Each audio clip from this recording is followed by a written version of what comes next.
Ladies and gentlemen, welcome back to the No Laying Up podcast, coming to you live from the Sloat House here in Pacific Grove, California. We are, if you're not following us on any social media platforms, myself, which is Soly, and my colleague DJ, who you're hearing now. Hey, greetings. Hello. Hi from Pacific Grove. And Mr. TC. Konnichiwa. We have been out at the 50th playing of the Walker Cup at the Cypress Point Club the last several days, and we have a lot to talk about from our week out there. It was quite a week, if I may say. Absolutely. I'm so glad we did it. First Walker Cup for you guys, second Walker Cup for me. Lot to talk about. Quite a venue, I think. It was fine. I think we'll probably cover that at some point. Couldn't really see a lot of it at the end with the fog and all that, so kind of could have been played on the green screen. No, we have a lot. Should take it to the SoFi Center. A lot of notes. A lot to talk about. We're very, very, very excited to debrief on it all because it was an excellent experience. But one thing you will notice when you are watching the best amateurs in the game, a lot of Titleist equipment in their bags. To be specific with some numbers, 9 of the 10 players on both the US and GB&I squads teed up a Pro V1, Pro V1X, or Pro V1X left dash ball. That's 90% of this year's Walker Cuppers, including each of the top 6 ranked players in the World Amateur Golf Rankings who are at Cypress Point this week. If you want to get a pick for these things, you're probably just better off playing a Titleist golf ball. I think that's right. It's going to help with a lot of possible foursomes pairings. 11 of 20 players were playing a Titleist driver, including 5 of the Wagger's top 6. Titleist irons were the most played across the two teams, while more than half of the gap, sand, and lob wedges in play were Vokeys. And the most played putter this week at Cypress Point was the Scotty Cameron with 10 flat sticks in play, including 5 Phantom Mallets, a Golo 6, a Fastback 1.5, and a Newport 2+. Complete domination. Before we get going as well, I want to give a shout out to our friends at The Stack. You can go to thestacksystem.com/NLU, code no laying up. And you can get 10% off a bundle at The Stack System if you're unfamiliar with what that is. It is an incredible way to, 1, add speed to your swing, 2, improve your wedge play, 3, improve your putting. There's all kinds of great training techniques in there. I do them in my backyard. It's a great stretching. If you're aging in any way, it's a great way to take care of your body in between rounds of golf, and it will add speed to your golf swing. I don't like to brag. I really don't like to, but I can swing a driver 121 miles an hour now, and I've never been able to do that in my entire life, and it's all been very, very fun to get on that path. So I don't want to make any guarantees, but I will say, if you want to play on one of these Walker Cup teams, you do need to hit it far. Yeah, you do need to hit it far. We learned that this week. I think this can only help you guys. Thestacksystem.com/NLU, code no laying up for 10% off and for a lot more information. Deej, take us away. Sure. Let's go through what happened in case you missed it this weekend. The Walker Cup, of course, kind of the very pejorative, very simple way to describe it, but the amateur version of the Ryder Cup, right? 10 best amateurs from the United States versus the 10 best amateurs from Great Britain and Ireland. Of course, this one was played at Cypress Point. They're excluding the mainland Europeans. They are. It's a topic that I'm sure we can get into. Do they need to bring in the mainlanders? I don't know, TC. But TC only wants to bring the Scandinavians, so it'd be GB&I, and the Spaniards just to honor the great man Sevi. Sure. Well, this is the 50th play. It's been going on for 100 years as is. So they've been doing it without so far. It would buck tradition to add that, which I think you guys saw how important tradition is this week at the Walker Cup. A lot of tradition. I think the U.S. is 40-9 in this event as well. U.S. has played pretty well in this event. They've got a lot of good results. The event is played over 2 days. The format is kick-ass, if I may say. It is foursomes, like 2 days, 4 sessions, foursomes in the morning, singles in the afternoon, 4 foursomes the first day, 8 singles matches the first day. Foursomes in the morning, 10 singles matches. Everybody plays the second day. I love the format. The format, I think it's rules far superior to the Ryder Cup. The only thing that maybe would have been cool to see at Cypress would have been 1 4-ball session, just on some of those short par 4s of like, all right, we've got one up there safe. Let me try to get nuts here. Yeah. I know we're gonna meander a lot on this show, but I will say, like, for the competition's sake, there should be more team play. Like, that would keep it closer. Yeah. I think that the U.S. clearly separated in singles, and like the GB&I gave them fits in the foursomes both times around.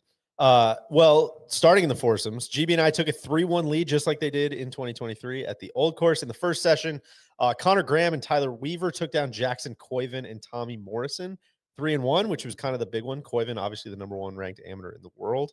But the U.S. bounced back in a big way, 5.5, 2.5 in the first singles session. Our guy, Niles Shields Donegan, Lawrence Donegan, the golf writer, his son, the guy who is the most electric player at the USAM that many people probably saw, got some revenge on the guy that bounced him from the USAM, Jacob Modleski, I think is how you say it. He beat him 1-up. Excellent match out there.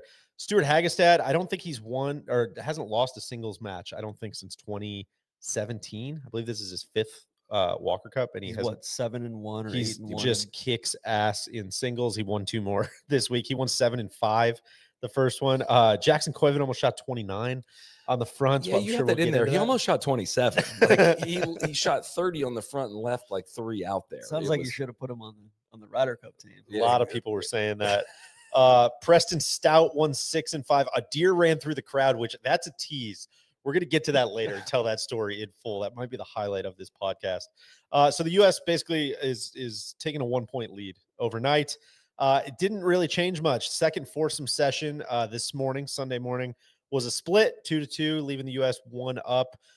Really good match in that lead one. Jackson Coyven went out first in every session, and him and Morrison went back up against Connor Graham and Tyler Weaver, and they kind of let that one get away, TC. Yeah, Weaver and Graham had him dead to rights, and inopportune 3-putt on 17, and then just completely bottled it on 18. They were done in by the genius, dare I say, the genius 18th hole, which we're going to get into. I can't wait to talk about that. And then so it was looking tight. You know, it was a 1-point U.S. lead going into the final single session, which on paper is fun. That's like anything could happen, coin flip. Who knows? It wasn't an anything could happen. The U.S. There was not the U.S. kicked ass in singles. It was kind of bloodbath. Even the people there with accents were not like, oh, anything could happen in this single session. It was like, we kind of know what's coming here. Yeah, U.S. What did they win? 8, I think, of the 10 singles matches outright. 1 halved and 1 GB&I victory for a final score of 17-9. It was so refreshing that like the competition felt secondary. Yes, in a very, very positive, additive way. Well, normally, if you were to say that, the competition would be like, oh, like what's the point? It was about a lot more than just the golf out there. Yeah. I want to dig into that very specifically because I think that's the first jumping off point. But it was a 17-9 total victory. Ethan Fang won his match 5-4. Stu Hagestad won 4-3 with the clinching point. You know, it was the 13th point, which meant that it was going to be a retain in the USA situation, retained in the USA. Shout out to the Czar. And he did it in style, man, in his home state with a monster birdie putt on 15. Yeah. Big fist pump, like pretty signature moment for Big Stu out there at Cypress Point. That was very cool. He anchored down. Okay. So we're not doing that. Jackson Coyven wins his singles match. Let's just say, like, 3-1 for the week. It's a huge thing, like that. It is the Ryder Cup. It goes Friday, Saturday, Sunday. Walker Cup is only Saturday, Sunday. For Stu and his PTO balance, that has to be a massive help. Like he could just come in, you know. They've been here for 9 days. I'm not taking the bait. I've come from a Stu household, so I'm a big Stu guy. They went. All right, the U.S. won match 1, match 2. They tied match 3. The U.S. won match 4, 5, 6, 7, 8, lost 9, won 10. That's just tough to get any mo going out there. It's tough to rally the troops and let them know that, you know, we're right there. We're at the gates, guys. Just keep pounding. It wasn't one of those days, like you said, Soly. I think everybody on the ground kind of knew that. Even Niall, like it seemed like he was out of gas. Yeah. We saw him, and just even his fans were kind of out of gas. Totally. I think everybody, for those that don't know, he's from Mill Valley, right? Which is kind of just up the coast. It's like on the other side of the Golden Gate Bridge, basically. And so he moved here when he was a kid. His parents are Scottish, and just a very fun dynamic because it was like truly like there was a lot of these matches out there, but like it was such an international crowd, it felt like. But then you also had like some of these guys who had local international players that had local ties. So like you could not go by the cheers because you really didn't know which team those were for, which was a fun dynamic. But last kind of, X's and O's here. This is the 5th straight win for the U.S. GB&I has not won on American soil since 2001 at Ocean Forest. You guys want to know some of the names that were on those teams? 2001. Hold on. Captain was Danny Yates. Would that have been like that was pre that Kuchar and Kuchar was not on this team. That was like Kuchar would have been 98 or 99. There was a man from Georgia Tech on the team. Bryce Mulder. Bryce Mulder. Yeah. Exactly. Lucas Glover, David Eager, James Driscoll, our guy. That guy was awesome. Eric Compton, DJ Trahan, Jeff Quinney. Over on the GB&I team, you had people like Graham McDowell. You might have heard of him. Michael Hoey, Nigel Edwards. I think he went on to be a captain. Luke Donald. Anyways. How many Nigels do you think have played on Walker Cup teams? More than a handful, I would say. Anyways, guys, that's kind of the rundown of what happened in case you missed it. I want to ask you, TC, I'll go back to what you were just saying. First impressions of the Walker Cup. This is your guys' first one at one. I think the biggest takeaway kind of has to be it's not really about the golf, but it is super about the golf. It's kind of like a mixer, like a social event, but it's like the highest golf IQ crowd in the history of the world, but also everybody's kind of just talking to each other and hanging out. Was that your guys' perception? Yeah, very much so. I mean, it started, we got here Friday mid-afternoon. We went straight out to Cypress, the flag raising ceremony. RNA guy spoke, and then W spoke. Sure. That's George W. Bush for those. Yeah, which it's that Walker when they say Walker Cup. Yeah. The logo bingo was out of control. Yeah, just like very much like high golf IQ, and like I'd be the next one in the States is Bandon. Is it Bandon? So I'd be curious to know how much different that would be because it's not at Cypress Point of all places. This was like a bucket list experience for almost anybody you talk to in some way. Like just about being there. There was a guy I was walking with today. He said, I applied for the lottery, didn't get it. I applied to volunteer with the USGA, didn't get it. And then he got a call 3 weeks ago to volunteer with NBC. And he was like, I booked my flight on the spot and came right down. And to that point, like I think even for me, like I played Cypress a couple times prior and thought, man, I'm only going to get to make this walk so many times. And I feel like I almost overdosed. We did. We made the walk too many times on 15, 16. But man, like it was surreal. The entire 72 hours that we were out there, not even 54 hours we were out there, just very surreal. And yeah, the golf felt secondary, but also highly integral. If that makes sense. No, I know it's really hard to explain. I know exactly what you're saying, and I wish I could do a better job of. I think it's like the characters involved, like nobody really, not nobody, but not many there really actually care about the result. Yeah. So you're into the competition without having a massive rooting interest. But you're into the result of each individual match, not so much the overarching. Like the result of each moment. Yes. Like you're parked on 9 green and you're like, oh, I can't wait to see what happens here. In the larger scheme, like I can say this for myself, is like, in a way, it would be easier to do a podcast like talking about the X's and O's and the birdies and bogeys from having just sat there and watched the competition on TV. Like I walked away each day being like, I know what happened in front of me, but like it's so hard to keep track of everything else, and you're running into people constantly, and it is kind of like half there's a live golf event going on, and half like it's the PGA show on steroids.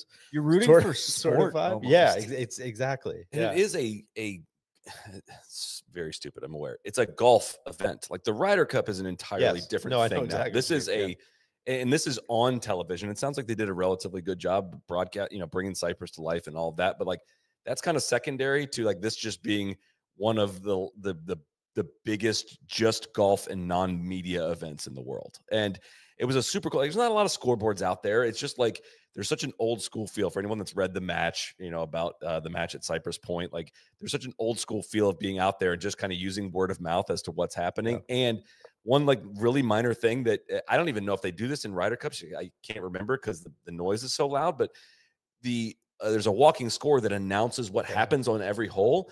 And in so many parts of the course, you can hear it from like what happened on a different hole. It's awesome. Yeah. It just gives you all the information.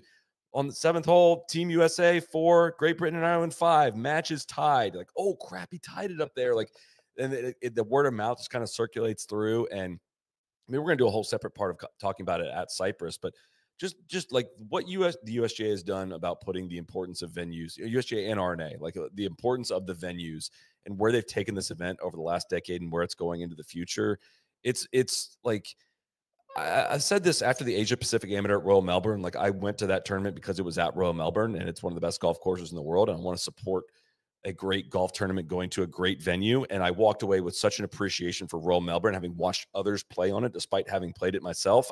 It went into an entirely different level.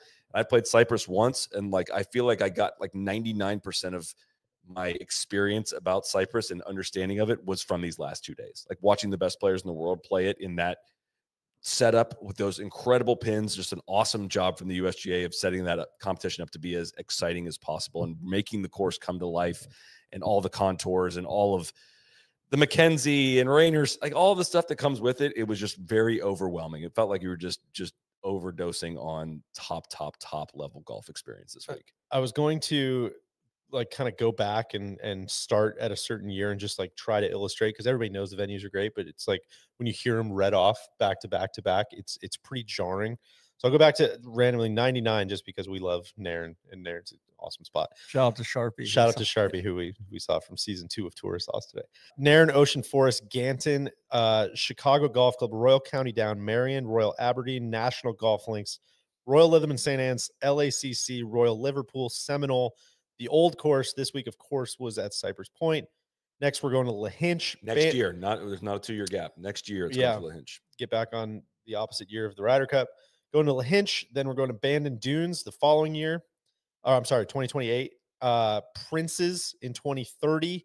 Oakmont in 2032. And then the international one hasn't been announced, but the next U.S. venues, Chicago Golf Club 2036, Pine Valley in 2044. So pretty, I mean, hitters only, man. Like that's about as good as you can do, I think. Yeah, this one, I've had this one circled for a long time of like, all right, I want to go to that, and I don't think I need to go to another Ryder Cup. Like, this is kind of, I don't know, this and Solheim Cups are kind of my jam. Well, so again, I feel like we're starting at the basic level here, but for people who don't understand, like, well, why don't you just do the Ryder Cup at these places? But like, what was your takeaway from, why don't they play stroke play here? Why don't they do this, that, and the other thing? Like, why does it work for this event and not work for other things? I was standing with Mike Wan on like above the 8th green and 9th tee, and he said he's like, this place is 6,600 yards.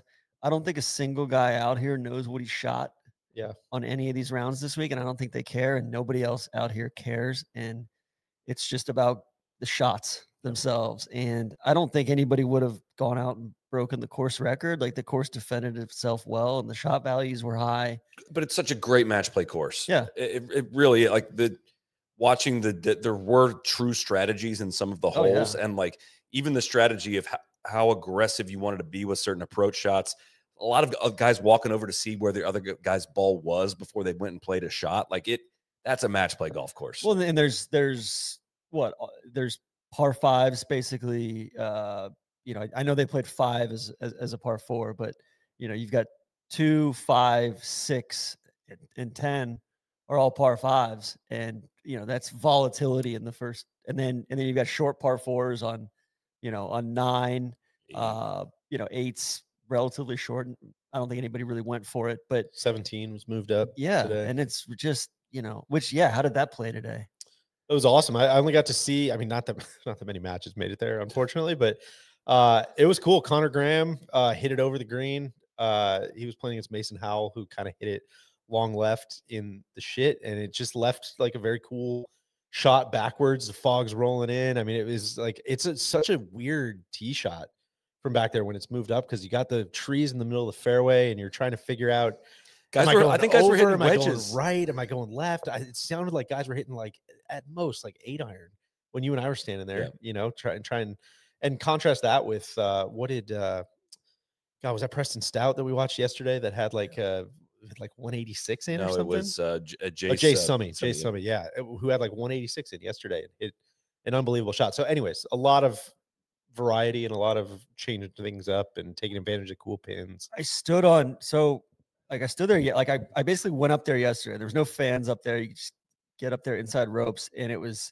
it's up at this really cool, like almost spooky part of the property, and there's these big trees behind, and 8's this dogleg right around the dune, shorter par 4, and then 9 is one of the best short 4s in the world, if not the best.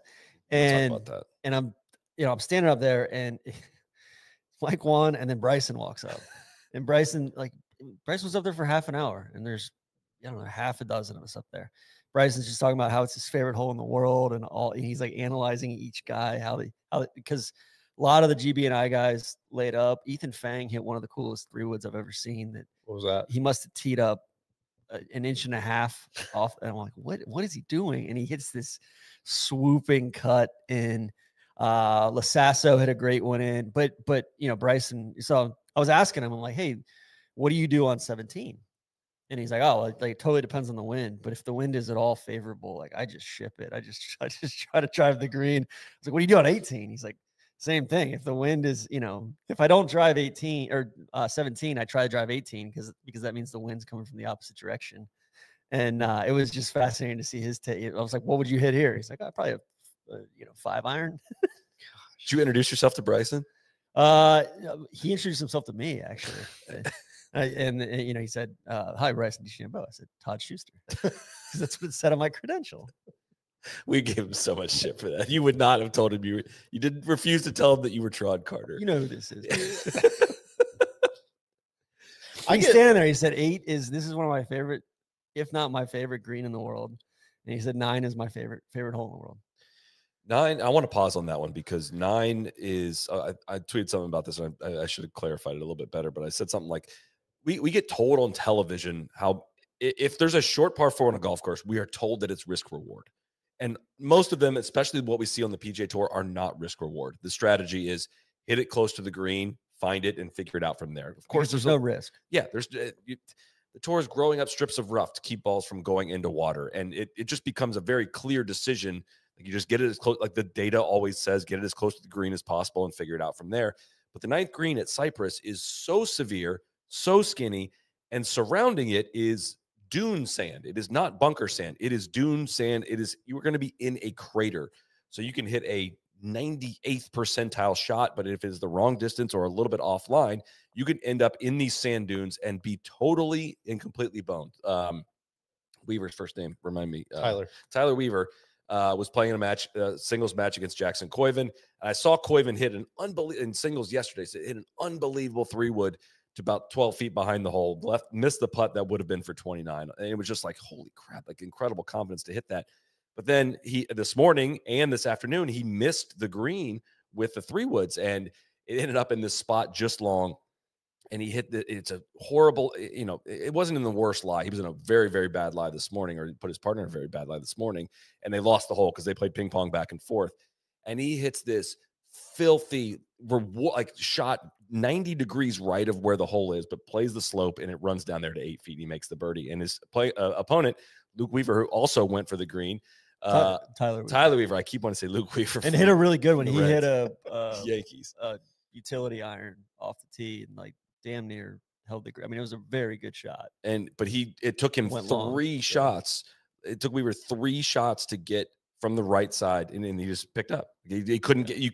One of the best amateur golfers in the world couldn't get the ball out. Like the actual texture around that green was a very severe penalty. So then this afternoon, I was like, I am camping on 9, and I am going to watch guys play this hole. And like word pretty much got out of like, yeah, I mean, you can hit that green. It's going to take an incredible shot, but like you might make bogey otherwise. And then it became like a reverse arms race. Like if the first guy laid up off that tee, the next guy was going to be laying up, because you could almost certainly get that's a layup. Watch how far back I lay up. I watched all 20 guys from that tee box play the same hole, and I would say the first 2 groups, Weaver and Koiven both went for it, and then it got really, really sloppy. Like you could see some of the GB&I guys they're just tired and a little bit scratchy, and they were missing the fairway left with their layups. Well, then from the fairway, they were missing. Again, took an exacting wedge shots. They were coming up short or going long with wedges. Stu went long with a wedge from the fairway. It was just like, I guess I don't watch I watch almost no amateur golf in person. I was really impressed with the level of play. Like obviously these are the best amateurs in the world, but like watching them hit the shots on 16 and the really, really demanding shots all week was just like, dude, these guys are like pros. Like this is almost indistinguishable from the pro golf. But to watch the golf course at 6,600 yards slap them in the face the way some of these holes and pins did, like again, it's one of those things that I don't know with no wind. And I guess when I played Cypress the one time, I just did not appreciate how integral all the contouring is in all the spots. It was a lot softer when I played it, just like a little bit of that USGA crispness and the hole locations that they chose. They were so fun. And the exacting nature of the required shots.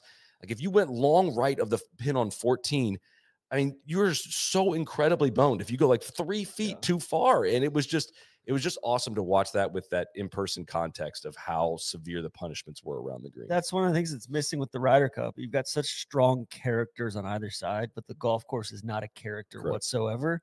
And it's set up so well. That's really well said. You know, to be eminently fair or just pretty neutral. It's a stage. Can you think of honestly like a moment in a Ryder Cup where the ball's on the ground and you're like, oh, what's about to happen? Like the ball, like it doesn't that's what I'm saying. In the last like 15 years, maybe like Worth the Shore kind of stuff. But no, you're so right. That just doesn't happen. Just flipping on the K Club a little bit while we were watching, Rory in a playoff, and like then after watching the golf we saw in person, was just like, oh my God, some of these golf courses. Well, there's such a difference between, there's strategy to that too, of like, all right, if everybody's hitting great shots or it's more about distance, but this was truly knife's edge in certain spots. And, it was just like Michael Lasasso hit what I thought was the best shot of the day on 9 today. And he hit this, just absolute seed with I don't know if it was a hybrid or like a 5-wood or something. And it was clearly like if strokes gained was there, it would have been like a 1.5 strokes gained. It was that good. And in all the golf we watched, at no point was I ever like, oh, that guy doesn't hit it far enough. He's screwed against in this match. No, at no point. It was like distance, a really huge deciding factor in any of the golf this week, which is again really refreshing. So. Yeah. So I mean, Deej, this was your first time at Cypress. Yeah, it was. First time walking the grounds, first time being out there. So many people asking because, again, like it's a very intimate setting. There's only like 5,000 people on the ground or so, and everybody's milling about, and there's not a ton of ropes, and so you're running into anyone and everyone all the time. And so awesome. A lot of NLU people out there saying hey, and a lot of people asking. A lot of ball knower supporters. A lot of ball knower supporters, grown men with tears in their eyes seeing TC. But a lot, like almost, everyone, like, what do you think of the course? I'm like, what do you want me to say, man? I was we're staying with our buddy Charlie Warzel from the Golfers Journal and the Atlantic, and we were talking about it a little bit. And I was like, it's a little bit like meeting. Like what I would imagine meeting someone like Bono is like, where it's just like, man, I've just like seen so many photos. I've seen so much like reverence. I've read so much about it. There's all these things where I'm just like, when you actually see it in person, I'm like, yeah, it's pretty much what I thought it was going to be. It's really hard. You were saying it was a little different. It is. There were specific elements that were different. And the dune section, I know about the 3 acts and all that stuff. And when you get into that, like, you get a little bit of it on one with the first green that plays back into that corner, but especially coming barreling down the hill with like 11, 12, 13, kind of all going out towards the coast there. The dunes are just so much more severe than I thought. And they've really cleaned them up over like the progression of this golf course over the last, I would say the first time I ever saw it was 2018 or 2019. And they have turned off the water. They started cutting it tight. Like the perfect color. And there's all sorts of, there's like in Shackelford's newsletter this week, he said there's like 8 or 9 different strains of grass in the fairways, and they're fine with that. It's a very natural rustic presentation, but they've really cleared off a lot of those big dunes to where you really like the dune really pops now. But I think what's crazy about it, and again, maybe this is just my own personal kind of experience or resume or CV of like seeing golf courses, is any golf course I see that's like in the dunes, quote unquote, is usually like in Ireland or in Scotland, and it's got the big marram grass and it looks a certain way. And I'm like, that's not what this looks like. This almost looks like Stream Song or something, in spots with like the big, chunky, choppy kind of dunes. I'm like, man, I wasn't picturing that. It's really hard to capture that in photos, and then the few photos that do get out that are not, 15, 16, 17 or 18. It's like, it just looks, it's really weird. It's so much more piley, there's big piles of dunes rather than just the big sweeping kind of dunescapes that you see in Scotland or Ireland, and the way that other those famous golf courses. You play on top of them too. Yeah, right. And the tee boxes are just ledged in and benched into these, and they're green sites too. It's just, I mean, that 7, 8, 9 loop bold, is, man. is It's really bold. And then the way that 6 and 10 are benched into the hill there. I mean, that's crazy. And then, or sorry, 6 and 11. But then I think just generally speaking too, I think I would go watch the drone shots that the USGA put up this morning. So Sunday morning, shout out to Matt Hahn and the whole social team.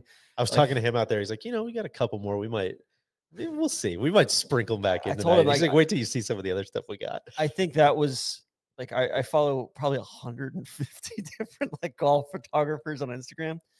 I think those were the single best golf drone shots I've ever seen. And just the way that they captured the contouring and the scale of the property you really saw just how severe it is, but also how much everything works together. And it's just truly brilliant. Like the Mackenzie stuff out there. And then you get out to 14, 15, 16, 17, 18 is probably that's the most built up you've ever had any sort of stretch of holes in your entire life. Yeah, and it's just, there's no way it can't live up to the hype because it is that good. I mean, I don't know how it could get better. And like you and I were talking about, Tron, it's like a lot of the people, that middle section, there's just areas like when the highs are so high, there's very naturally areas that can get slept on, right?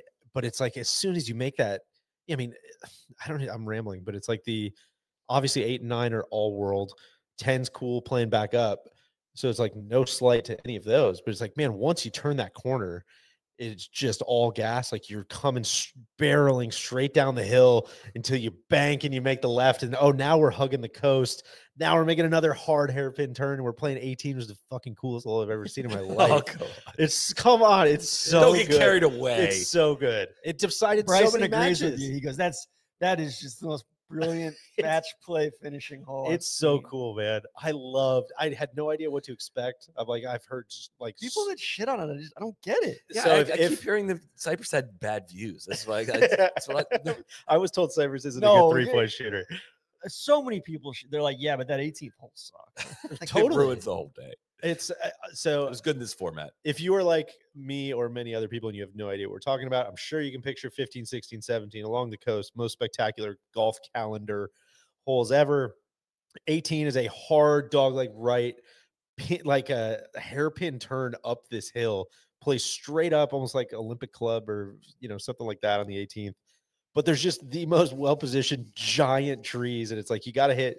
Guys are probably hitting 7 iron off the tee, 5 probably iron? 5s, yeah. 5 irons down to the corner, and it's like a fairly big space to. It's not a problem to land the golf ball in there, but like you got to land it in a very specific spot, or you're going to be so blocked out. And what was so cool, Soly, we were talking on the front.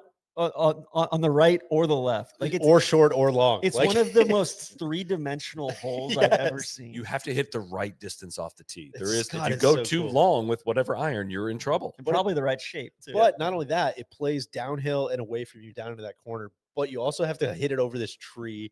It's just like you're uncomfortably left. It's so cool, man. It's such a good hole for this skill level of players. Like when I played it, there are probably many people listening to this who have just boned one right into one of these many trees. Like I hate this hole and do not have the shot that you need to hit it. But watching these guys, it's like, oh man, like the guys who are, you just find so many people on the line of like, are you blocked out or not? And these guys are crafty enough and can hit it high enough and can spin it enough and can knock it down enough to like never totally be blocked out, which makes it so fun. And then, oh, by the way, like the green is like a 5% grade back to front. It decided a lot of matches in what I think, I don't know. Some people would probably disagree, but I think it was a super fun way. We got to the Koiven and Tommy Morrison match today versus Connor Graham and Tyler Weaver, and the Americans put it in the perfect spot. They solved the 3-dimensional puzzle. They had an easy shot where it's like, you can knock it in the middle of the green, and GB&I pushed it just a little bit, and you're totally boned. And it's like, are you going to hit this like massive punch cut? It's got to rise up the hill. It's got to rise, but you got to cover this mountain. That was like one of the most anticipated golf shots I've seen in the last couple years. You and I are like, all three of us were standing right behind, just like, Oh. I have no idea what's about to happen. With everything on the line, the whole Yeah. match on the line. I mean, think about it. You're like on the way in. So you got 4 par 5s in the first 10 holes. Then you don't hit a driver from like 14 through 18. No. That 14 tee shot is just like, I was standing up on the most substantial complex of trees I've ever seen before. I was standing on 14T, and like we've talked about this a lot, just visuals of like when you're playing in the mountains, you know, like we always talk about like Lofoten links, when you can just hit like a riser with the mountain backdrop. Like that's how 14. I heard noises out of your mouth I've never heard before for some of those tee shots on 14. Just, did you see that shot? Just heavy long irons. Yeah, that'll do. Oh God, it was good stuff. Good stuff. All right, but we're gonna get really wound up before we get too far. Our friends at Delete Me, they make it easy, quick, and safe to remove your personal data online at a time when surveillance and data breaches are common enough to make everyone vulnerable. Data brokers make a profit off your data. Your data is a commodity. Anyone on the web can buy your private details. This can lead to identity theft, phishing attempts, harassment, but now you can protect your privacy with Delete Me. Again, those brokers, what do they do? Your name, your contact info, the social security number, home address, even information about your family members could all be compiled by data brokers and sold online. As someone with an active online presence, privacy, very important to me and my family. I think it's important to you. Important to me. You're the one going out there with an alias. My ball knowers takes. You get a report from Delete Me that is telling you exactly where they removed your information from on a repetitive basis, and it's alarming where your information is out there. If you've ever been a victim of identity theft or harassment or doxing, this is another tool that can help you as well. Take control of your data and keep your private life private by signing up for Delete Me. Now at a special discount for our listeners, get 20% off your Delete Me plan by texting NLU to 64000. Again, the only way to get 20% off to text NLU to 64000. That's NLU 64000. Message and data rates may apply. Should we tell the highlight story? We're 37. We're talking about 18. Yeah. Okay. Yeah. I assume that's correct. Okay, so this was end of the day yesterday. Yes. I feel bad telling this story because like a guy was we'll get. He was fine. Oh, it's ultimate. I hope he's fine. I heard a conflicting report on that. Really? I hope he's okay. It got much less funny if he's not okay. If you don't know many things about Cypress Point, one of the things you probably will know is there is a ton of deer all over the Monterey Peninsula. You see the photos at Pebble Beach all the time of these kind of animatronic deer just rocking around and very bold, very comfortable with people. And thick. They're like fullbacks. I don't think that the Cypress deer are quite used to seeing this many people out on their stomping grounds. Maybe in total in 5 years. Yeah. And so there were a couple of these spots where, like, famously you can get pretty close to the players at the Walker Cup. There's not a lot of ropes. You can kind of just wander around.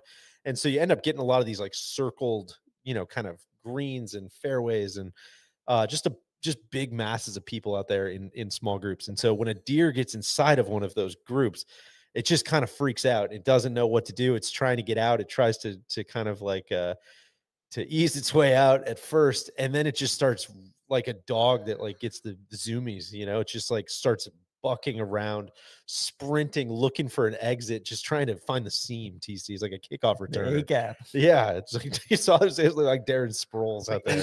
Dive. It was so fast. And so this one deer, everybody's funneling into this one space up 18 fairway, climbing up this hill. It's just this mass of people. And I'm looking over there, or like looking up, and I vividly I saw Kira Dixon from the Golf Channel. I saw her face just like totally change. I was like, oh, that's weird. What's going on? Boom, here comes this deer just flying down the hill. People are like basically diving out of the way. And apparently, yeah, there was like a big mass, and it was like, this guy's going left, this guy's going right, this guy's going left, this guy's going right. And this deer comes right down this seam. There's one linebacker. There's one linebacker. This poor guy just, I think, maybe took it right to the chest. It sounded like he was okay. Our guy Charlie caught up with him afterwards, and he was like walking off totally fine. I don't know if he had to go get checked up after that. A report I got today from a photographer was that he did have to go to the hospital. That could be hey, this could be a great situation for me if I need to make a hospital visit out of this. I've never seen anything like it. I mean, there were divots basically down the center line of like the deer took off so fast that it's like hooves dug in because it was accelerating. I mean, the deer, it was going 20, 25 miles. It was going an hour. So fast. It Straight all happened downhill. so fast. And there's ropes. There's like, I saw another one of the bucks like kind of get tied up in the rope and start thrashing around. And so it's like people can, you know, kind of assume what the clientele is out at a super duper exclusive golf tournament out at Cypress Point. And it's just all these ultra high net worths just diving out of the way of this deer. It was like there was a split second where I was just like, yo, somebody's about to, this is gonna be a career ender for some of these people. And it just, yeah, hopefully seemed like everybody mostly got off okay. So hopefully it's one of the most surreal moments. All right. So jarring. So jarring. God. And just a lot of wildlife. There were whales out there earlier in the week. Although much to our friend Jeff Shackelford's chagrin, they kind of left the premises. Birds, you got the seals, sea otters and seals down there. Just, you know, all sorts of creatures. Yeah. It would, dude, I thought about this a lot. I'm like, how am I going to do this podcast tonight without sounding like how Magic Johnson tweets about how cool this place was? But I honestly don't know if I've ever spent 2 days anywhere in like we didn't get to hit the golf shots, but I don't know if I've had a better golf experience, just like being in a place of golf and walking it and experiencing it. And I mean, like, I know it's a meme at this point about how close you can get to the players of the Walker Cup, but it was just so relaxed. And it was so, I just felt really special. I was just filled with a ton of gratitude to be able to call this like a work weekend and to be in that place. And because we're usually here during the AT&T Pebble Beach Pro-Am, and it's January and February, and the weather's bad and cold and wet, and like I've just never been here in September, and it's truly like one of the most beautiful places in the world. And now again, my brain is still like processing Cypress. I mean, having 4, like you talked about, like, yeah, you guys can picture 15 at home, but I've played the freaking hole, and I've seen pictures of it, and I've dreamed of playing it forever. Like I know 15. I didn't know it until this way when I see 4 different pins to like understand how a good player should be using the bank and like the appreciation for how good of a shot it took to get to that back hole location yesterday afternoon, and how, oh God, it's just layers upon layers upon layers of how the perfection of this golf course came alive. And I think I walked off after playing it and said, like, I mean, it was about what I expected, which is like one of the greatest golf courses in the world, of course, incredible views. And I missed so much. I honestly missed so much to the point where I'm in complete awe of Cypress Point. Now, I'm embarrassed that it took me 2 visits to get it, but I'm going to be singing about this for a long time. Yeah. Here. I'm kind of, I know I'm at a little bit of a loss, man. Well, and then you're walking around out there, and it's like, you know, like I was walking. Oh, it's Pau Gasol. Thomas Friedman, the columnist. That was my favorite. Who was it? It was like you and Juan and Bryson and Tom Friedman just standing around or something. Or you and Wolfie and Tom Friedman. That's who it was. Just standing around. You know, but then you see I was standing on 17. You were asking like when it was drivable. And I looked over, and it's Connor Graham's just driven over the green, and there are some ropes in specific spots because like you can't have people milling about if, you know, the next tee shot is going to be over the line of where people would be standing. And so they had a rope between like basically at the end of 17 before 18 starts. And so the ropes kind of like came to a point and who's standing like in that corner, like as physically close to the green as a patron can get without being inside the ropes was Fred Ridley. Just kind of like with a hat and sunglasses, kind of keeping a low profile. We're like, oh, look at that. Yeah. I mean, Soly, you had a big, just an unbelievable run in today with so stupid. So stupid, but we could tie a bow on a story from 2.5 years ago if you'll allow me for a second. I told the story, I think, on the preview pod when we did at the 2023 PGA Championship, which was in Rochester at Oak Hill. And it's PGA week, and you know we have a relationship with Seth Wall. I know Seth. We say hi when we see each other at tournaments. And I went to Whole Foods that night to shop for some groceries for the week or get dinner. Make a garbage plate back at the Airbnb. Seth didn't go to Wegmans. Wow. Seth had longer hair at the time, but I'm walking, one of the aisles, and from far like down the aisle, I'm like, oh gosh, it's PGA week. Like, of course Seth is going to be here. Like, that's Seth Waugh. Of course, he's got nothing to do. He's at the Whole Foods tonight. Yeah, and I'm walking up, and I just go, hey, how are you? I didn't say, hey, Seth, but I said, hey, how are you? And the guy turns, and it's not Seth. It is 100% not Seth. But he is so, like, in the same, he was faking it, or I didn't know at the time. He's like, hey, I'm great. How are you? Good to see you out here. And just like out here at Whole Foods. Well, I think we'll get there. I don't remember exactly what he said, but we ended up walking past each other and whatever. And I came back to tell you guys, I was like, guys, you're not going to believe this, but I just thought I saw Seth Waugh at the grocery store, said hi to him, and it was not Seth Waugh. Whatever, not that good of a story. And then we get to Sunday, and on TV is a guy giving a ruling to Victor Hovland on whatever hole that was. And I look up, and it was this guy. It was fake Seth Waugh. Like, he's a rules official? I had no idea. And so I ran into Seth this week. And so periodically over the last 2.5 years, now you see like, oh, there's fake Seth Waugh. Yeah. We see him all the time. People blow up our Slack, say FSW, there he is. And so I see Seth out there, and I'm talking with him for a while, and I was just like, whatever, shooting the shit. And I was like, I got to tell you a funny story. There's a guy, he looks like you, and I get like halfway into the story. He's like, yeah, Teddy Anthonopoulos. Like, I know exactly who you're talking about. He looks like me. And I told Shaq the story this week, and he was loving it. He had a good laugh about that. We're up there for Jeff Shackelford. Yeah, not actual Shaq. Who we said Pau Gasol. Shaq might have been here. It's crazy. Super Chef Bobby Flay. Anyways, like 15 minutes later, sure enough, come the fairway is fake Seth Waugh, and Shaq is freaking out. And he comes over and so. Anyways, I got a picture. So I go up to, now I know his name is Teddy, and I was like, I got a weird story for you, but like 2.5 years ago, and he goes, the Whole Foods in Rochester. I was like, you remember that? How do you remember that? And he was like, well, I could tell you didn't know who I was, but I knew who you were.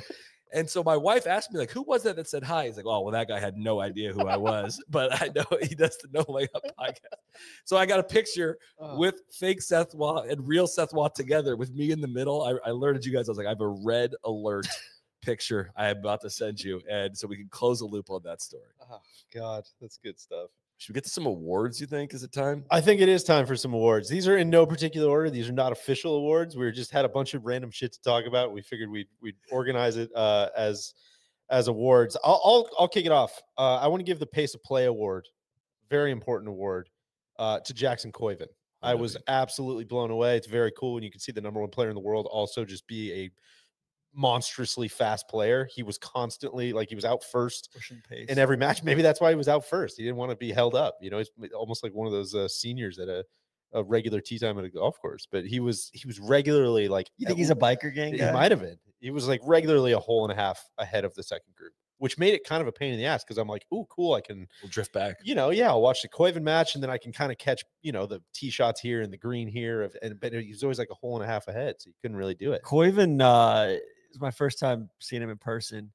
He doesn't have any like wildly loud traits, but you just watch him play, and you're like, oh, that's like, he's like, the ball striking, like the sounds there, the ball striking's there. He's hitting the dead middle of the face, like proper player, putts well, all that stuff. Like, kind of reminds me like Roman Anthony on the Red Sox, where you're just like, man, like this guy's clearly going to be like, a dude for the next 15 years. And like, I was more impressed physically with other guys, but you can tell like he's just got this confidence and aura about I know, man. And I wish I had a better way to explain it, but I walked away, and maybe the #1 ranking does something in your head. Obviously he's played well on tour, and so you come in with like some, you want to be in, when you're watching him kind of play for the first time, especially in a setting like that. But it's a little bit like the Gordon Sargent stuff at St. Andrews, although he like did also ball out and went 4-0. Yeah. But Koivin went 3-1 and played great.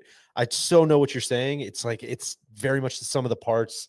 It's not one big, oh, he drives it so far. Oh, you got to see him hit his irons. It's just everything. And there's a little swagger, and it is just kind of like I don't know, just has it. Like he has it, and it's a big moments this week. But he's not like you said, he's not a big guy. And I was just racking my brain trying to think of like who he reminds me of. It's not like I think the most aesthetically pleasing golf swing either. You know what I mean? It's not like a perfect, perfectly fundamental, picture perfect golf swing. I mean, it's obviously a very good golf swing, but it's not. The ball just goes where he wants it to go, and he's confident. He's fearless. Yeah. He's very confident. He just reminded me of like I was saying Brian Harmon, like not lefty or not golf swing, not even golf style, just like Brian Harmon, the person that commands the space. Yeah, he kind of like a smaller guy that still like, absolutely just fills up the room. But that mixed with like a dude from the mid 90s, an unknown guy from the mid 90s. I cannot pin down who I'm trying to talk about, but I'll keep thinking on it. But he kind of looks like a movie villain a little bit, like the guy that you want, like he's the superstar player that the unheralded player that the movie is probably about is going to go up against. Like he kind of just has that look to him.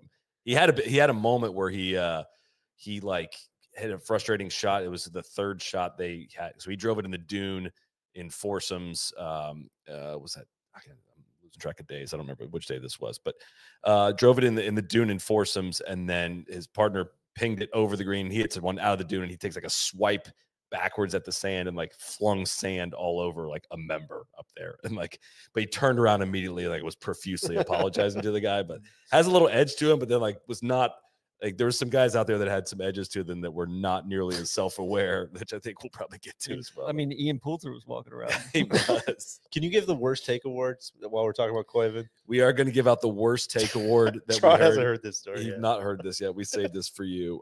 We are walking down the 11th hole singles match yesterday afternoon. Yeah. And we are walking with former PGA Tour player Blaine Barber, who has caddied for Jackson, knows Jackson, Auburn, lives in Auburn. Yeah. And he's telling me I caddied for him at the US Open qualifier. Like he shot 2 over on the front 9. And he's like, man, it's really fun. He's given up the pro game as of now. And like, it doesn't want to do the stresses anymore. He's like, I've never been less stressed about caddying for a guy. He's like, he's totally got this. Shoots 13 under the remaining 27 holes and qualifies for the US Open. So DJ asked him, like, what's Jackson Koivu's like superpower? And like before he can even finish the question, he's like, putting. He's just a lights out putter. He's just a really, really good putter. I've never seen him 3-putt. He makes everything inside 10 feet. It's unbelievable what this guy can do. Gets up to the green on 11 and hits one of the worst lag putts I've ever seen a semi-professional golfer hit, and just has a completely unnecessary and uncharacteristic 3-putt immediately. And we blow away by or leave it short? Short left. So like it was just really, really bad putt. And gosh, we just had a field day with turned Blaine. Around. Blade stayed like 40 yards away. We're like, what the You guys are always chirping it. Look how hard our job is. We have to do take. You get one take, and it flies back in your face immediately. So yeah, we warned him we were going to call him out of the pod, but we love you, Blade. TC, what do you got? You got any awards? I think reverse pace of play. I mentioned this on X, the Everything app. He sounds like a great kid. Sounds like they're working on it. Preston Stout. Slow. Stands over the ball for a long time. They're not quite sure what's going on with it, I guess, but he sounds like he's not a pat in the hat type. Like he's gonna, he's a human being. He's gonna get it sorted. God, he had a good shot in 17. Yes. Oh my God, were you guys standing there for that? Holy smokes, that was a good shot to cap things off. I thought it was fitting that I would say it's like reverse ball speed imposter award. Okay, I'm getting off the map early on these. Goes to Tommy Morrison because I just thought that I know. I thought he was going to be an absolute nuker of the golf ball. Not at all. No, it's like Big Randy. Matt Kuchar was out there like following along. That's why he was out there. He's like Kuchar. Yeah. It's like, all right, this guy's a massive human being. I mean, Kuchar's 6'4", really athletic and just absolute poofs the ball. And I think Kuchar's probably starting to lobby for his son to maybe make one of these teams in the next 3 or 4 years. But Tommy Morrison just, it sounds like he's a really hard worker, but just not a lot of ball speed going on for a dude that's 6'8". Yeah, he played great in singles. I watched a good bit of him today. He played Nile today, right? Yeah, he did. Which Nile was like, I don't know, I'm making this up as we go, but the electricity award, the most magnetic guy on property award, I'll call it, has to go to Niall Shields Donegan, who like won all the hearts and minds at the USAM, was coming in as a guy that everybody wanted to watch. And I mean, just very watchable golfer. Like I think everybody on property was just you kept looking, and we all get the tee sheet and like the matches, and we're kind of comparing notes like who you want to go watch. I think I'll go watch these guys for a while. Like eventually you find your way back to Niall's group. It seemed like in every session, because the noise is coming from there. Yeah, too. It's such a big following. It's really hard to be on the other side of the course. Like, I missed it. I just need to go over there. Weirdly, I had a similar feeling about Connor Graham, like really kind of had some Spencer Levine. Oh my god, that's spot on. And could not keep his shirt tucked in. Like a little twitchy, a little language going on. No respect for the game.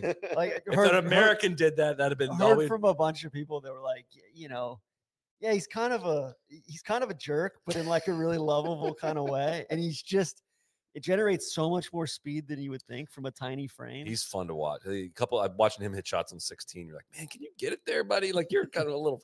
Yes, you can. Dude, you flush it. Nukes it. Yeah. He was watching him. Going from 2023 at the old course. He played Stu in singles. Stuart Hagestad, who's 6'7", probably probably 6'4". No, Stu's not 6'7". Okay, 6'4". Well, whatever. He's tall. Connor was 16 years old at the time, and like little guy. Oh, like I kept saying, he looked like a golden retriever puppy. Like when the retriever puppies have like 6'5", huge feet. All right, we'll meet in the middle.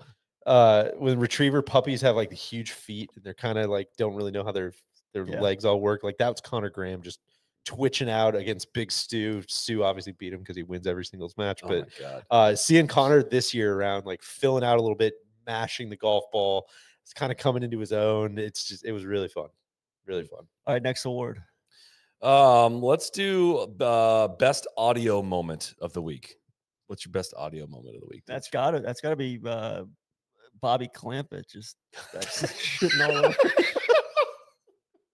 So, all right, time for another story of the week. It was just interactions like this all day. This is the whole week. I didn't know if we were going to put a name on this one. I want to say up front on this, Bobby Clampett does not owe Soly any time, right? I don't think that's not the point of this story. No. It was just really funny. It's very funny, and I'm so glad DJ witnessed it so I don't have to explain how humiliating this moment was. But so I landed a couple hours before you guys did on Friday, and I was like, "Oh, what am I going to do? I'll wait for you guys at the airport." I went and got lunch at Woody's at Monterey Airport. It's awesome. Maybe the best airport restaurant in the country. You sit outside and you watch the planes come in, and I'm sitting there getting some work done, and Bobby Clampett and somebody he's with come and sit at the table right next to me, and it's like I got nostalgic feelings about a lot of things in golf. Like he was one of the voices I heard on television as a kid when I got into the game, and like you hear that voice, and you're just like, man, this is just wild. He's sitting here doing plane spotting and talking about him, and he's looking up all the tail numbers. Yeah, he was talking about all these, talk about these. TC would have loved it. He would have sat down and had a great conversation with him. And weirdly enough, like I was scrolling Instagram while I was sitting there, and a clip that Bobby Clampett was narrating pops up on my Instagram of Bradley Hughes, and I'm like, dude, seriously, what are the chances of this right here? And we kept running into him, kept seeing him the whole rest of the week. And we're walking down the 12th fairway on Saturday afternoon. And we just kept running into him. I was like, I'm going to say hi to him. And I was getting ready. Hey, Bobby, I'm Chris Soly. I do the No Laying Up podcast. And he goes, oh, okay. And in like a really nice, like I thought we were getting ready to have a conversation. And then within Soly starts to keep the conversation going. He just walks away, starts filming golf shots. I'm like, I was actually sitting next to you, and he's gone. And he's like, he's filming, and he goes, look at where Justin Koivin drove this ball. Just filming on his phone, like walking up to these golfers. I didn't say the wrong name there. He says Justin Koivin. His first name is Jackson. And I'm like still trying to tell the story of sitting next to him at Woody's and how, whatever. It was a dumb story. I know that, but it was so humiliating. DJ's just sitting there with shock on his face. That's all I wanted to use delete me. Yeah. I didn't know like a podcast. Yeah, that's cool, man. Oh, okay. No, it wasn't. He didn't say it No, dickish. He said it we were talking about. I think that's where we started talking about awards. I was like, that's the biggest cool man. That was the biggest cool man of the week. Yeah, that's cool. Anyways. Oh, okay. And I thought it was going to be like, we were going to talk about it for a second. And it was just, I'm sorry to air you out, Bobby. It was just a very funny moment. You still have an open invite to come on the pod. What was your best audio? That probably. That was really up there, man. I would say there was one British guy, unnamed British guy. I apologize in advance for a bad British accent, but we were talking about like capturing the vibe and what is this event all about. And this guy was like talking to his wife or whoever he was there with as they're kind of walking out, and he just kind of burst out as he's like trying to like explain why it's so good. I think she was kind of like, well, why is this different than like, most events or what? And he goes, it's just civilized. And that really captured it for me. I think it's just the event's just civilized. I thought that was pretty good. Do you have one? I don't know if I have an audio moment. I just like every time I hear those seals or sea otters out there, it sounds like they're doing the show my O face. Office face. From Office Space. Oh. Other one would be DJ's sound on 14T that he's God, some of the it's just how into the long irons I am. Yeah. These guys just getting these like murderous driving irons out there and just hitting these high cut missiles. It's just great. I'll go TC. I know I'm maybe stepping here because you really teed me up for this one, but best house on the property I think has to go to your guy Sam Reeves. The great man Sam Reeves. I mean, it took me 15 seconds to even spot what house you guys are talking about, because this thing is so camouflaged by trees. It's up both at the top of a hill, but also you can't see it at all because it's just covered by these cypress trees. Shrouded. God, it's so cool. It's up there overlooking the 8th green, which is like the coolest green on the property. And it's just, that's a lot of people, I think when they see like, oh, if I ever made it, like, well, this is what my house would look like. There's a lot of those houses in Pebble Beach. That's only people that don't realize a house like this exists. I'm pretty sure. I think it's the coolest dwelling in the world. There's a lot of AI like mansions dotting the Monterey Peninsula that like it just, I can't imagine a real human being lives in any of these places. That house is like, oh my God, that signed me up for that lifetime contract. Well, and then and then Mr. Reeves is like the biggest legendary figure around here too. And it's just so really, cool. really cool layer so there. Cool. That's an easy one. What's the best shot you guys saw this week? I'll take it. You mentioned it earlier, and I committed to this when he hit it. I probably maybe saw a better one today, but Jay Summey's that was on my list. Fade he hit to the back right pin on 17 with that match coming down the stretch in singles yesterday afternoon. Like we just got, that weather and that setting and that scene, like the whole team is sitting there behind the bunker on 17, and I just will remember that shot for a long time. Got laid back too far off the tee, and there's just so much trouble around that green. We saw if you come up short on that false front, it rolls all the way back into the water, lost a hole night. And he ended up missing the putt, but he hit this feathery fade to that right pin with 7-iron and all that setting and the seals making the noise. I just remember that for a long time. I'm with you there. This is 2 shots, or I guess 4 shots really, but Connor Graham and Mason Howell going 2-2 with a tied match. It's the balance is like, it's still kind of hanging in the balance a little bit. It's an early match. They were like 3rd off, I think, or 3rd or 4th. And so it was kind of still like it could technically sort of sway either way. Match is tied on the 16th tee. They both stuff it at 16, which was probably playing 215, 220 today from that up tee box. And they go 2-2, like matching deuces at the coolest hole in the world. Deuce coin. That was kind of the ultimate deuce coin, like you mentioned. But that's up there. Other nominee that would have also Jackson Coyven, 2 different albatross shots within an 8-hole stretch. He almost albatross number 2. Yeah, his albatross shot. Oh, I see. It's the second on the par 5 second hole to tap in eagle range, and the first he hit on the 9th hole in that match was just absurd. I would say begrudgingly, Lasasso's shot at a 9 today he was the only guy to hold the green to that front front right spot. A lot of guys were going long or, going in the bunker. Most guys weren't even going for it on a 283-yard par 4 that was playing slightly downwind, and steps up after a long delay and just stripes one. And we'll get to more of him here in a sec. But what about Big Stu's putt? You were right there for that one. I mean, really, I mean, the fog had rolled in, so it was so sunny. Like, yesterday, and then today was even sunnier. We woke up. There's no marine layer this morning, and it's just a brilliant day, and it's still 67, 68 degrees. Civilized day. Civilized. And then I walk down, fog starts rolling in. I'm on 13, 14, and then get to 15, and we're on 15 T. When I walked to a 15 T, you it's 130-yard hole. You couldn't see the green. Yeah. And so I sat there for a while. Stu comes up, and he knows it's like, all right, if I make birdie, if I win this hole, we at least get to 13 points and we retain the cup in the USA. And Stu's like, Stu wants to be the guy. Yeah, of course. We all do, right? And he gets up and hits it just inside of the guy who's playing, and sure enough, just completely buries the putt. Yeah. I mean, probably 20 feet down the hill, and no doubts it. And it was, you got to just tip your cap to him, man. What, should we have the Stu conversation?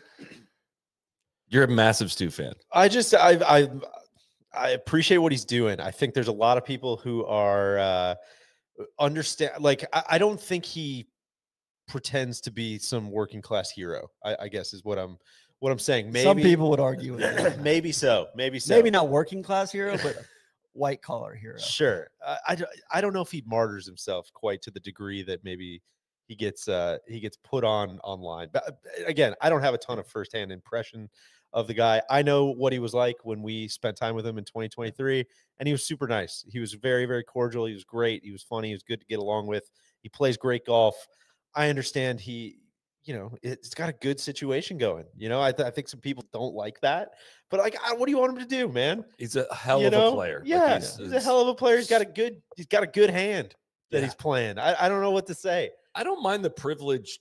I don't mind Stu. I don't mind it. I think it's better than former pros. Like he never turned pro. He's a professional golfer. Which, real quick on that note, your boy. Yeah, TC. I wanna just vehemently get this on the record that Stuart Graham. Yeah, Stuart. Yes, right? Yeah. Stuart Graham. Yeah. Is that how you pronounce it? Yeah. Stuart Graham. He played a full challenge tour schedule in 2023. Hotel planner. Yeah, sorry, hotel planner tour. And then a lot of mini tour events last year as a pro. Hung up his pro shingle last October or November, and immediately got his amateur status back, and he's playing the Walker Cup this year. Like that to me is the antithesis of what this event is about. I agree. Yeah. At least make these guys grovel and work for it for 5 years to, like, if you've played at least 4 or 5 years of, like, you should at least have to wait for as long as you've been a pro. Yep, all right. You played 7 years of pro. You got to wait 7 years. I could not agree more. I'm going to add an award to this. I'm going to go for the best future. The best future is with American golf right now. Launched in 2023, the U.S. National Development Program is the United States' first unified pathway designed to guide top junior players all the way to the highest levels of the sport, from competitive junior golf to amateur and eventually professional play. The USGA is helping chart that journey. The program identifies, trains, develops, funds, and supports the nation's most promising young talent, regardless of their cultural, geographical, or financial background. It's all part of the USGA's commitment to keep American golf at the forefront of the global game. With national junior teams for boys and girls, an elite amateur team, and 17 state junior teams now in place, plus a national young professional team on the way, the impact is already being felt. And in 2025 alone, the USGA awarded over 100 grants to junior golfers in need, helping cover the cost of coaching, travel, tournaments, and more. Talent is everywhere, and opportunity should be too. Learn more at usga.org/USNDP. Heard some awesome stories about that this week. We're going to be doing some profiling of that at some point in the future as well. And just stories of junior golfers that are getting to play on the AJGA and those circuits that didn't have the means to necessarily do it and have earned status and exemptions into future tournaments because of how well they've played, and just really cool under the radar thing that the USGA is doing. And we want to give a shout out for that. Can I have another dog award? Just, I know we talked Nile or energy. I was so impressed with Mason Howell. Yeah, I was going to say the same this week. He's a rising senior in high school. Yeah, I think he's 18. Going to Georgia won the USAM next year, and he's got it, man. He's really, really good. Yeah. No, he was super fun to watch today too. As that match came down to the wire. I got a fashionista award. Okay. I'm going to give to Wolfie, our guy Michael Wolf, dear friend of all of ours.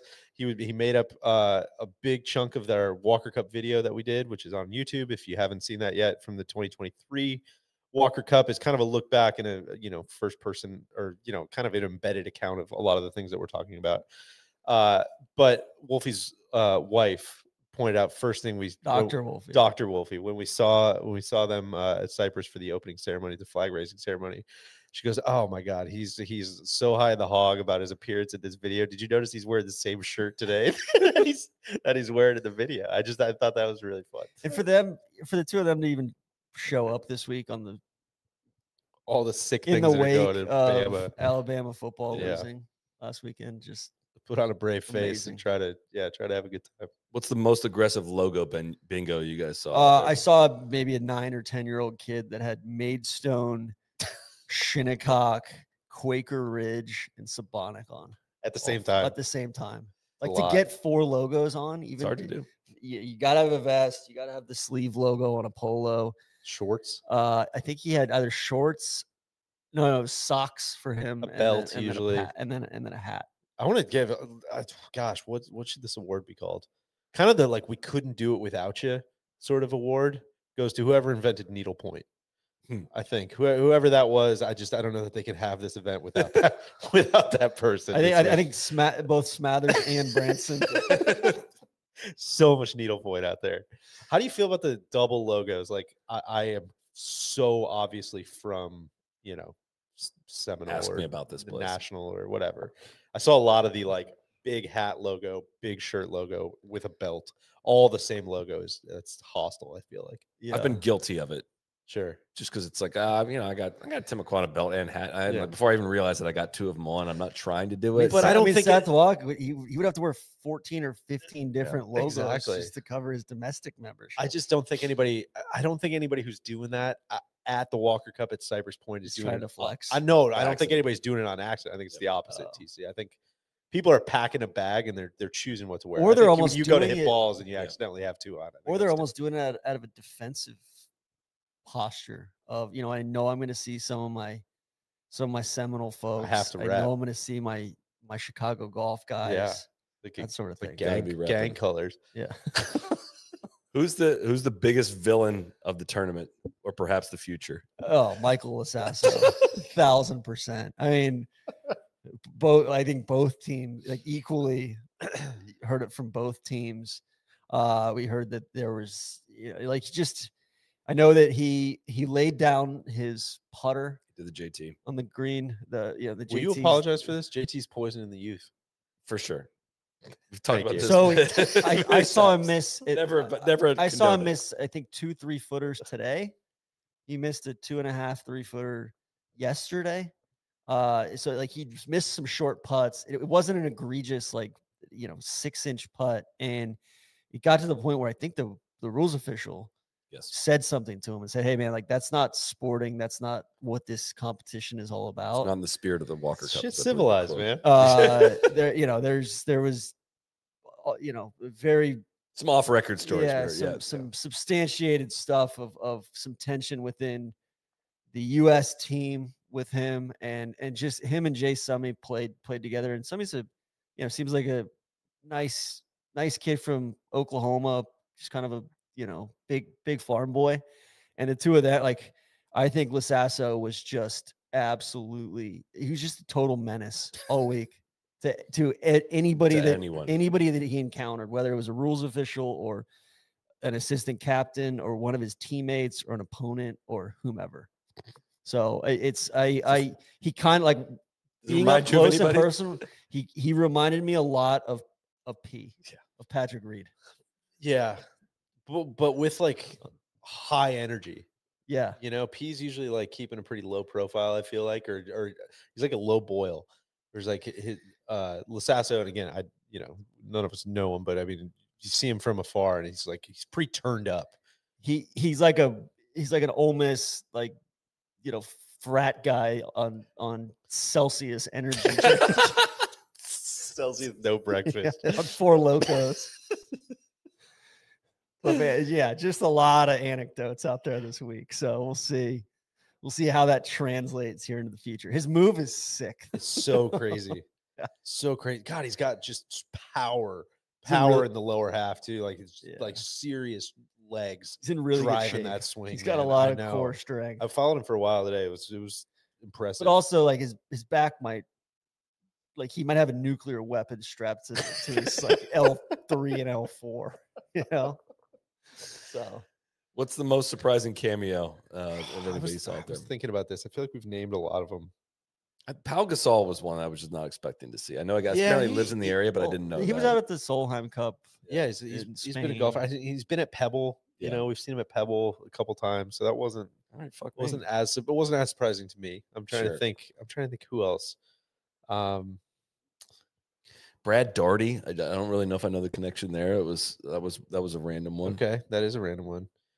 Pat the Bat, or Project Pat Hurst. I think I saw. I'm pretty sure I saw her. Julie Inkster was out Ricky there. Barnes. That was a surprising one. Maybe that was an homage to Soly getting cool man. Yeah, that's true. It's a deep cut. I mean, you mentioned Tom Friedman. I didn't see that coming for sure. He's a member. How about that? Shaq had a bunch listed. I'll see if I can pull it up. Yeah. W certainly. Yeah. Yeah. Condi. Yeah. I think that was expected, though. She did some of the flyover videos. I think so. He spotted Jerry Pate, Hal Sutton, Ian Poulter, Bryson DeChambeau, Dottie Pepper, Julie Inkster, Jerry Pate, the volcano. Fred Ridley. As Neil continues to call him. But that's Steve Pate. Jason Gore, Bryce Holder, Ricky Barnes, Matt Kuchar, Mike McCoy, Fred Perpall. It's supposed to be Tom Bryce Friedman. Mulder. Oh, Bryce Holder? I don't know. Maybe there's a Bryce. Condoleezza Rice, Eddie Q, Brad Daugherty, and Jimmy Dunn. Some of the names out there. And a lot, a lot of people. I'm like, oh, I played golf with that guy 4 years ago. Or, yeah, hey, you truly were caddy. You caddied for me. Yeah, it was a lot of of past tourist sauce Sherpas, that type of thing. Just really fun kind of blast from the past run-ins. TC, what's the give me the how should we phrase this? Biggest what if? What should they do to Cypress Award? We were standing by 18. I kind of rocked my world. Well, I think they should put a winter green over right of 16 green. The host played it too short. They need to I was shocked. You'd never heard or seen the Rainer plans. No. For a suspension bridge that would have gotten duffed by winter storms, but out on the rocks, probably 70, 80 yards beyond where the current 18th tee is. Can you imagine trying to fit a tee shot in there in that little gap from back there? Would have been a 440, it's like 420, 440 yard par 4. Persimmon driver out there across the suspension bridge, just trying to squeeze a little cut over the tree, but get it to stop. Yeah, that's crazy. Anything else? Any other good overheards? Any other anything like that? Just, I mean, it's one of those you'd have to just have the mics rolling constantly. I feel like I got a good Henry, a follower of ours, asked a great question. He said, "Do the W hats count as big letter hats?" I mean, objectively, yes. They do have big letters on them. They predate this big letter movement, so I think we can exempt them. Or they don't predate it. They were the original, right? That's it's especially with G4 being and Peter Millar being sponsors of the USGA and of this event. I'm going to give it it's a total mistrial. Throw it out. Yeah. I think I'm willing to exempt it. I think it's fine because it's only one letter too. Like that could have been a different trend, TC, you had a good game here, the stock game. Yeah. I'm going to give you 100 shares of stock that you got to divvy up between the players that we watched this week. As far as going forward, who's going to do the most in the pro game? How are you divvying up your 100 points? I would probably do 50 on Jackson Koiven. Give me 30 on Mason Howell. Just, I'm trying to create some some generational profit here, not just dabble. TC's moving the sliders over to aggressive on the 401k. Yeah, you can sprinkle some Ethan Fang and some Stout in there. I think Stout's got move a real was grown up. Yeah. I just liked watching taking no Fang. GB&I here. No, you're no international ETFs Tyler here. Stuart Grant gonna go back in the game. Well, he can actually be my advisor. He can be my portfolio manager. Tyler Weaver's probably Tyler and Niall were probably the two that stuck out on that front. Yeah, like a real solid game. Yeah. Anybody? I mean, does that line up? I'm gonna take 51 on Jackson Koiven, just so I can claim him on that one. Howe and Stout were the ones that Ethan Fang was. Maybe not his best week. Maybe I just didn't see his best moments. He did not jump off the page to me necessarily. He played really, really well. I'm looking at he won 5 and 4 today, so it's not like he had a bad week, but I just really liked his, I don't know, just his energy and demeanor. He just seemed like he was at peace with, like, man, he knows who he is. He's got good tempo. It's just a very, very classy game, I think. What a weird week for Ben James, number 2 ranked amateur in the world. I know he didn't love his almost swing. Seemed like they were kind of hiding him a little bit. He didn't play all that much. He ended up winning the singles match today, but that was one guy, playing his second Walker Cup. He played in St. Andrews as well. Will there be a major champion that emerged from this Walker Cup? Say yes. It's a fun game. I think out of those US guys, I think there's one in there. I truly think we're in an era where you got to, like, one of those guys got to beat Scotty Scheffler in a major. I know. I think it'd be Koiven if there is one, but also we don't know kind of what the ceilings for somebody like Proud or Mason Howell might. We haven't talked to Luke Poulter yet. Yeah. I didn't get to watch a ton of him. I don't know if you guys saw him, probably more than I did, but saw him in, a couple times when I was sitting at one of the. He's kind of a unit. Yeah, he is definitely a unit. Yeah, he held his. He I don't know what his record ended up being, but he was holding his own, more than holding his own when I saw him out there. Lost singles. He won his foursomes match today. He lost 3-2 to Mason Howell in singles yesterday, and he won. So he was 2-2. He played all 4 sessions, won both foursomes, and lost both singles. He's not like a nepo baby. Like he's a real player. I mean, it's like, it is nuts when you start thinking about it. It's a little bit of a Højgaard. So, like, what are the odds that both of them would be in line for the Ryder Cup? That's crazy. Yeah. But it's nuts that, like, one of the most dramatic European Ryder Cuppers ever. It's like your son's that good. Yeah. Like, that's of all the GB&I kids that are playing golf. That's crazy. I know there's a little bit of politicking that goes into it probably, but yeah, to show up and play well and hold your own. He's playing well in college golf. You know, it's like it's a real game. He played well with a heavy heart today after Florida lost to South Florida last night. It's true. Exactly. I would say if I was going to bet on one of these guys in life, I'd say it'd probably be Niall. I'd say Hagestad. I think he's already retired on a go forward basis. Yeah. The Niall thing's really fun, man. Wish him nothing but walked a few holes with him. Success. On Saturday, like, he was sitting the first session, and they just let the guys that aren't playing in that session just go out and play behind the matches, and just a normal kid, but really eloquent, and hey, just tell people care about him, people give a shit about him. Yeah. You guys want to do the 5 senses game? Would love to. This is a big Randy game, one of our favorites. When Randy goes on vacation, him and his wife like to play the 5 senses game. So what was your favorite smell from the vacation, favorite sight, favorite taste, favorite sound, and favorite feel? We can do these in any order. So Soly, you go first, wherever you want to start. Every now and then, again, smell-wise, you would get a whiff of something that died down there in the bay. It got stinky. It was overwhelming. Very ammonia type of smell. We couldn't tell if that was just GB&I in the afternoon or if that was something that died down there on the beach. But that was called for. That's not civilized. You laughed a lot harder when I said I it. did. It was funny. That's definitely the smell I'll take with me. TC smell would be. I'm sure I'm going where you're going here. Would just be the Ad Astra. Oh, the Ad Astra might get some run in the Census game. This is the bakery down in Monterey. Yeah, you walk in there. It's my favorite bakery in the United States. I've only been to Tartine in San Francisco once, but this place we went there 3 days in a row. We should probably go there tomorrow morning too. Just make it a 4 for 4. Of course. But you walk in there and they've got this breakfast sandwich that they got a couple of breakfast sandwiches, but they got this breakfast sandwich with smoked salmon, pickled fennel, capers, and this unbelievable light cream cheese on it that it's gotten it again 3 days in a row and plan to get it tomorrow. A lot of sweets this week too. They had some good sweets there. A lot of sweets. I will go. Let me go favorite site.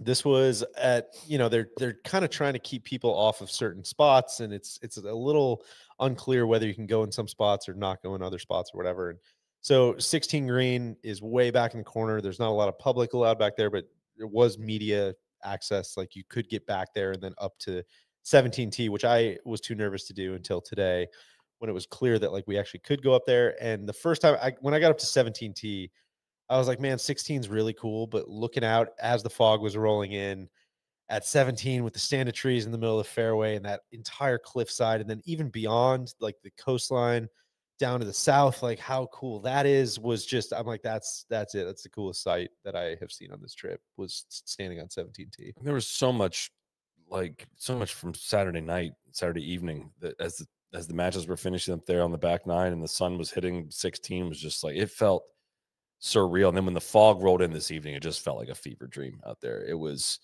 I just can't believe that land exists, that there's a golf course on it, that Alistair McKenzie of all people got to design a golf course in that stretch of land, that it's been preserved and taken care of in the way that it is, and it hosts a big event. Like, it was just a lot of confluence of a lot of things on truly one of the most beautiful sites on planet Earth, and we got to be there for it. It was just, I'm very, very grateful. Any other sites? I'm gonna give a shout out to my guy OTP Lefty, Jason Terrell. He was in a really awful car accident last year, and to see him out and about and moving around, thriving at the hay. Yeah, it was just and out on the golf, out at Cypress, walking a little bit and riding around on the scooter a little bit, and just seeing him upright was cool. That's a good one. Favorites. I'll go favorite feel. I had to think about this one for a while. You could go with some of the cashmere and the merch tent, obviously. But I will go with very specifically, this sticks out in my head. This morning after lunch, or this kind of afternoon after lunch, you're outside all morning, and then you go inside to have lunch, and we're sitting there for a while and chopping it up and having a great conversation. And it gets a little sticky, stuffy, kind of in the, hospitality type of tents. And the first walk back outside was just like, oh my God, it's the brightest sunshine you've ever seen, but it's also cool ocean air. I'm like, it feels like you're just walking into an air conditioned room when like you step outside almost. Yeah. I'm like, that is cool.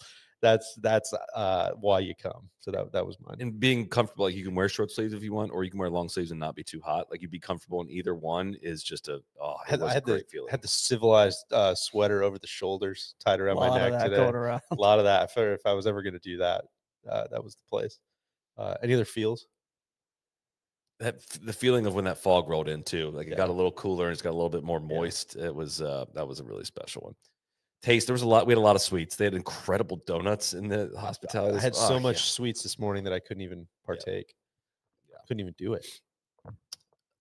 Anything else from that game? Are you guys ready to touch on and I'll shout out Tiger's Nachos at the hay. Obviously Ad Astra punches above its weights, as you said. They do pack that nacho dish is pretty substantial. It's really good. It's $42, but it's really good.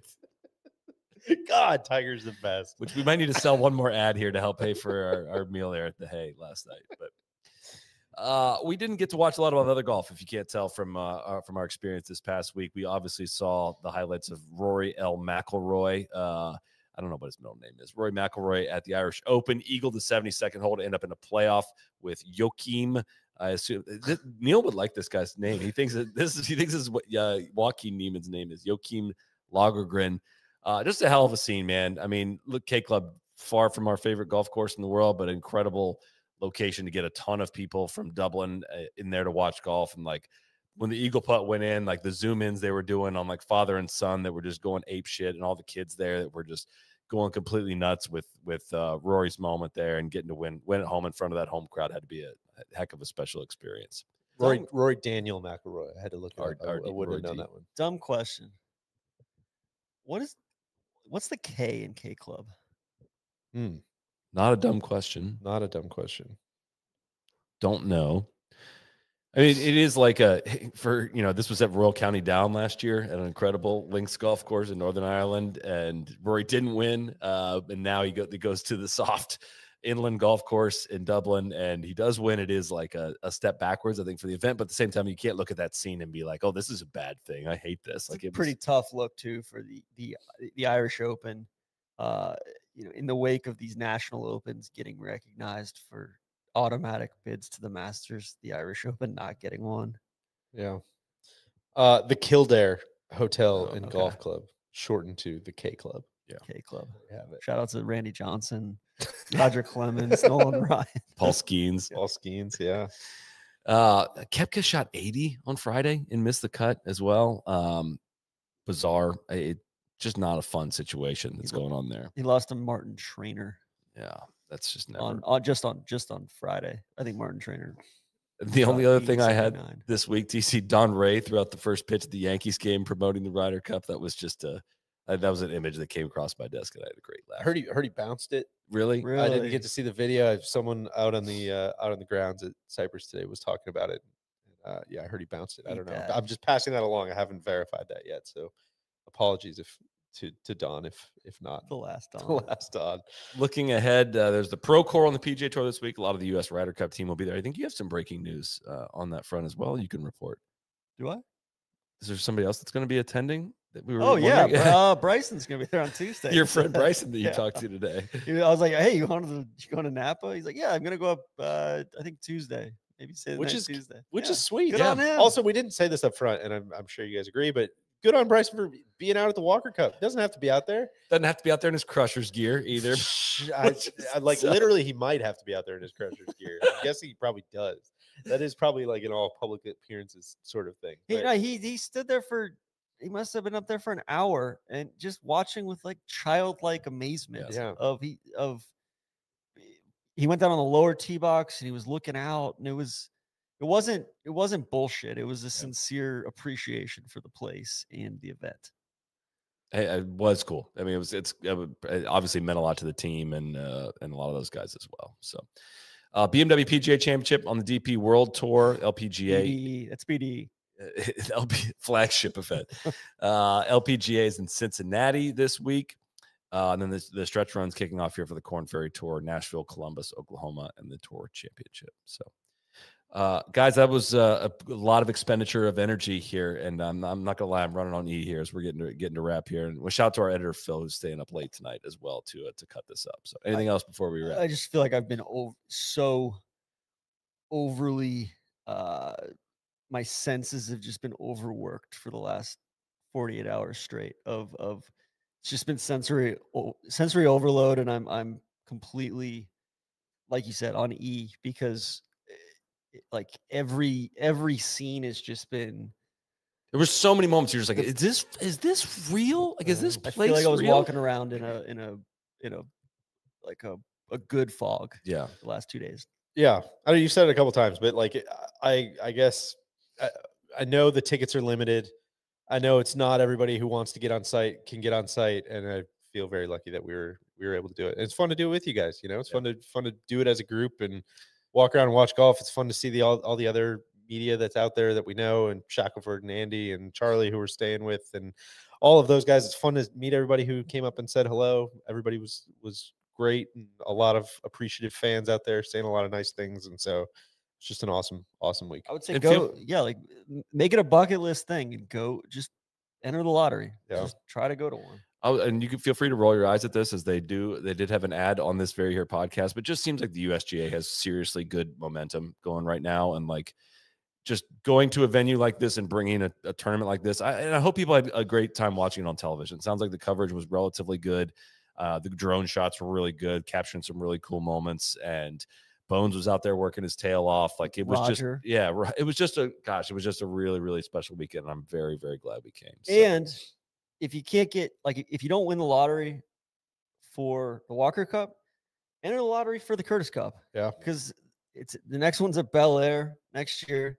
Then they go to Royal Dornick. Oh my God. Then they go to National Golf Links of America in 2030. Jesus. They go to Pine Valley in 2034. So that lineup's just as good. Yeah. That's a very good point, TC. All right. That's going to wrap us. Thanks so much for tuning in, everyone. We'll be back. We got a couple more podcasts coming out this week. We'll have one Sunday night after the Pro Core and the BMW PGA as well. Some more fun Ryder Cup stuff heading up into that. A lot of good content to come in the coming weeks. So go watch their Old Course video if you haven't yet. If you want some more Walker Cup stuff, we have a great video that DJ and his boys put together from the Walker Cup at St. Andrews. And it's a team of bad boys. It's worth your shout out to all those boys. Very much worth your time. So that's going to give it a wrap. Let's go to bed. Good night. Thank you, everyone. Cheers.